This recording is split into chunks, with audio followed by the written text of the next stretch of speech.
ওং গঙ্গণপতয়ে নমঃ। ওং গাঙ্গিং গং সগুরুবে নমঃ। নমো লিঙ্গাথা শক্তিতারায় পিত্যাং নমঃ। ওং নমঃ শিবায়, হর হর মহাদেব। নমস্কার বন্ধু, অ্যাস্ট্রোলজি 24x7 ইউটিউব চ্যানেলে আপনাকে আরও একবার স্বাগত। আমি আপনাদের বন্ধু শ্যামল। বন্ধু সঙ্গে থাকুন, ভালো থাকুন। আমার তরফ থেকে প্রাণ ভরা ভালোবাসা আপনাদের সকলের জন্য রইল। শুরু করব মীন রাশির বন্ধুদের 25শে ডিসেম্বর 2025 বৃহস্পতিবার কেমন যেতে পারে সে সম্পর্কে বিস্তারিত আলোচনা। আজকের দিনে দ্বাদশ ভাব দিয়ে আপনার চন্দ্র গমন করতে থাকবে, আর আজকের দিনে ধনিষ্ঠা নক্ষত্রকে সঙ্গে নিয়ে এগোতে থাকবে, অর্থাৎ মঙ্গলের নক্ষত্রকে সঙ্গে নিয়ে এগোতে থাকবে 8টা 18 মিনিট পর্যন্ত। তারপর শতবিশা নক্ষত্রকে সঙ্গে নিয়ে এগোতে থাকবে, রাহুর নক্ষত্রকে সঙ্গে নিয়ে এগোবে। আজকের দিনে মঙ্গলদেব কাজ করবে 69% কাজ করবে, চন্দ্রদেব 84% কাজ করতে যাচ্ছে। আজকের দিনে রবিদেব 99% কাজ করবে। এছাড়া বুধদেব আজকের দিনে ড্যামেজ আছে 19%, বৃহস্পতিদেব 47%, শুক্রদেব 77%, শনিদেব 30% কাজ করবে। রাহু এবং চন্দ্রের কম্বিনেশন থাকছে। রাহু যদিও বা পুষ্করাংশ এবং শনিও পুষ্করাংশ আছে, তাই খারাপ কাজ করলেও কিছুটা ভালো ফল দিয়ে যাবে। এইদিকে রবি মঙ্গল এবং শুক্রের একটা কম্বিনেশন তৈরি হয়ে আছে। শুক্রদেব আর মঙ্গলদেব কম্বাস্ট অবস্থায় আছে, সেই কারণের জন্য তাদের কাজের কিছুটা খামতি থাকবে। বৃহস্পতিদেবের খামতি থাকবে একটুখানি কাজের ক্ষেত্রে। যদিও বা আপনার দ্বাদশ ভাব দিয়ে যাচ্ছে, তো ব্যয়ের জায়গাটা তো ত্বরান্বিত হতে যাচ্ছে, খেয়াল রেখে চলতে হবে। আজকের দিনে অষ্টক বর্গে পেয়েছেন আপনি 31 পয়েন্ট, অর্থাৎ অষ্টক বর্গের ডটটা অনেকটা বেশি। আর রূপাস র্যাঙ্কিংয়ের ক্ষেত্রেও আপনি পেয়েছেন 6.01, অর্থাৎ দ্বাদশ ভাব দিয়ে গেলেও খুব যে ক্ষতিগ্রস্ত হবেন তা কিন্তু নয়। আজকের দিনে আপনার রাশিপতিও 47% কাজ করবে বলছে, মানে অ্যাভারেজ ফল পাওয়ার সম্ভাবনা দেখা দিচ্ছে আজকের দিনটায় যেটা দেখা যাচ্ছে, আপনার দ্বাদশ ভাব আপনার রাহু চন্দ্রের প্রভাবের জন্য একাকিত্ব বাড়াবে, গভীর চিন্তা করাবে, ব্যয় এবং আধ্যাত্মিকতার প্রবণতা বাড়িয়ে দিতে পারে। আজকের দিনটায় শনিদেব আপনার দায়িত্ব বাড়াবে, আচরণের ক্ষেত্রে পরিবর্তন করতে পারে, ধৈর্যের পরীক্ষা নেবে। আজকের দিনে বৃহস্পতিদেব আপনার গড় শিক্ষা, মানসিক শান্তিতে পুনরায় কোনো বিষয় ফিরিয়ে আনতে পারে, সেই জায়গাটা একটু খেয়াল রেখে চলুন। আজকের দিনে কাজের জায়গাটার ক্ষেত্রে মঙ্গলদেব কিছু ডিস্টার্ব করতে পারে, কর্মক্ষেত্রে চাপ দিয়ে দিতে পারে, কর্তৃপক্ষের সঙ্গে দ্বন্দ্ব লাগিয়ে দিতে পারে। আজকের দিনে বুধ এবং শুক্রের যে কম্বিনেশন আছে, তার ফলে শুক্রদেব আজকের দিনে যেহেতু কম্বাস্ট হয়ে আছে, ভাগ্য, শিক্ষা এবং ভ্রমণের ক্ষেত্রে কিছুটা বিলম্ব আসতে পারে।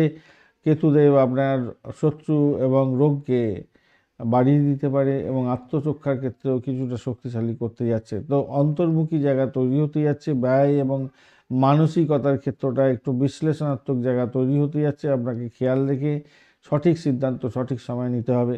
স্বাস্থ্য সংক্রান্ত ক্ষেত্রে ঘুমের সমস্যা হতে পারে, মানসিক ক্লান্তি আছে, পায়ে, চোখে এবং স্নায়বিক দুর্বলতার কারণে কিছুটা খরচ খরচা বৃদ্ধি হতে পারে। আজকের দিনে নাম জপ করুন, ভালো হবে।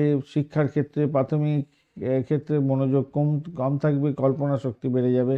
ছবি আঁকা, গল্প, সৃজনশীলতার ক্ষেত্রে পড়াশোনা করছেন, আজকের দিনটা অত্যন্ত ভালো হতে যাচ্ছে। উচ্চশিক্ষার ক্ষেত্রে গবেষণা, দর্শন, মনোবিজ্ঞান এবং আধ্যাত্মিক শিক্ষার ক্ষেত্রে অত্যন্ত ভালো হবে। বিদেশ এবং দূরবর্তী শিক্ষার সঙ্গে যুক্ত আছেন, ভালো হতে যাচ্ছে। আজকের দিনে কোনো বিশেষ সিদ্ধান্ত স্থগিত রাখাই ভালো বলে মনে করছি। উচ্চশিক্ষার ক্ষেত্রে অর্থ, আয় এবং ব্যয় দুটোই হতে যাচ্ছে, ব্যয় বেশি হবে। চিকিৎসার জন্য কিছু খরচ খরচা হতে পারে বা গোপন কোনো খরচ খরচা বৃদ্ধি হওয়ার সম্ভাবনা থাকছে। প্রয়োজন ছাড়া টাকা বের করবেন না আজকের দিনটা, কাউকে টাকা ধার দিতে যাবেন না, সেই টাকা ফেরত পাবেন না। চাকরির ক্ষেত্রে আজকের দিনে চাপ এবং মানসিক দুশ্চিন্তা অনেকটা বাড়তে পারে। আজকের দিনে ঊর্ধ্বতন কর্তৃপক্ষের সঙ্গে মতবিরোধ বাড়তে পারে, তাই খেয়াল রেখে চলতে হবে। নীরব থেকে নিজের কাজের দায়িত্ব পালন করার চেষ্টা করুন, সময়ের মতো কাজ শেষ করুন, রিভিউ করার চেষ্টা করুন, তারপরেই ভালো ফল পাবেন। পেশাগত জীবনের ক্ষেত্রে শিক্ষা, চিকিৎসা, সেবা এবং আধ্যাত্মিক পেশার ক্ষেত্রে ধীরে ধীরে উন্নতির যোগ থাকছে, পরিশ্রমের ফল পাবেন। ব্যবসার ক্ষেত্রে লাভ ওঠানোর ক্ষেত্রে বিলম্ব হতে পারে। বিদেশ সংক্রান্ত ক্ষেত্রে অনলাইন ব্যবসা বাণিজ্যের ক্ষেত্রে খরচ খরচা বৃদ্ধি হয়ে যেতে পারে। আজকের দিনে নতুন বিনিয়োগের জন্য শুভ নয়, তবে যারা পরিষেবামূলক কাজকর্ম করছেন, মেডিকেল সেক্টর, মেডিসিন সংক্রান্ত ক্ষেত্র, জেলখানা সংক্রান্ত ক্ষেত্র এবং যারা হোটেল চালাচ্ছেন এবং যে সমস্ত বন্ধুরা নার্সিংহোম চালান এবং হসপিটাল চালান, তাদের ক্ষেত্রে কিন্তু ভালো হতেই যাচ্ছে। প্রেমের জায়গাটার ক্ষেত্রে আজকের দিনে দূরত্ব বাড়তে পারে, একটু মনের উপর প্রভাব বিস্তার করতে পারে। একটু আবেগকে নিয়ন্ত্রণ করে চললে ভালো ফল পাবেন। দাম্পত্য জীবনের ক্ষেত্রে মানসিক চাপ থাকলেও, ভুল বোঝাবুঝি থাকলেও সেখান থেকে আপনি বেরিয়ে আসতে পারবেন। ভ্রমণের জায়গাটা আজকের দিনে ক্লান্তিকর হতে পারে। সন্তান সুখের জায়গাটা আজকের দিনে চিন্তা থাকবে। শিক্ষার ক্ষেত্রে মনোযোগ কমে যেতে পারে, তার শরীর স্বাস্থ্যের দিকটা একটু খেয়াল রাখার দরকার আছে। শুনফা যোগের জন্য মানসিক শক্তি আপনার বৃদ্ধি পেতে যাচ্ছে। ভাসি যোগের জন্য আজকের দিনে সহনশীলতা আপনার বাড়বে, কিন্তু সকট দোষ আপনাকে ভাগ্যের ক্ষেত্রে ওঠানামা করে দিতে পারে। সৌভাগ্য দুর্ভাগ্য, দুর্ভাগ্য সৌভাগ্য, এরকম ব্যাপার স্যাপার হতে পারে, আপস অ্যান্ড ডাউনস হতে পারে। মঙ্গল দোষ আছে, তাই কর্মক্ষেত্রে চাপ ভীষণভাবে আসবে, তাই সতর্কতা ভীষণ দরকার। আমলা যোগের জন্য আপনার নৈতিকতার মাধ্যমে কাজকর্ম করলে সফলতার মুখ দেখতে পারবেন আপনি। আজকের দিনে হালকা নীল, সাদা এবং সবুজ রং ব্যবহার করতে পারেন। 2-7 সংখ্যাটা ভালো হতে যাচ্ছে। সকাল 7:30 থেকে 9টা এবং বিকালবেলা 5:45 থেকে 6:45 পর্যন্ত সময় আপনারা ব্যবহার করতে পারেন, সেক্ষেত্রে ভালো ফল পাবেন। আজকের দিনে পূর্ব ভাদ্রপদ নক্ষত্রের বন্ধুদের ক্ষেত্রে গভীর চিন্তা আসবে, আধ্যাত্মিক পরিবর্তন আসতে চলেছে, মানসিক চাপও বাড়তে পারে। উত্তর ভাদ্রপদ নক্ষত্রের বন্ধু আজকের দিনে ধৈর্য, স্থায়িত্ব বজায় রাখার চেষ্টা করুন কাজের ক্ষেত্রে, ধীরে ধীরে সমস্যার সমাধান হয়ে যাবে। রেবতী নক্ষত্রের বন্ধু আজকের দিনে সুরক্ষা পেতে যাচ্ছেন, সহানুভূতিশীল হবেন আপনি। ভ্রমণ এবং সেবামূলক কাজের ক্ষেত্রে আজকের দিনে শুভত্ব বৃদ্ধি পেতে যাচ্ছে।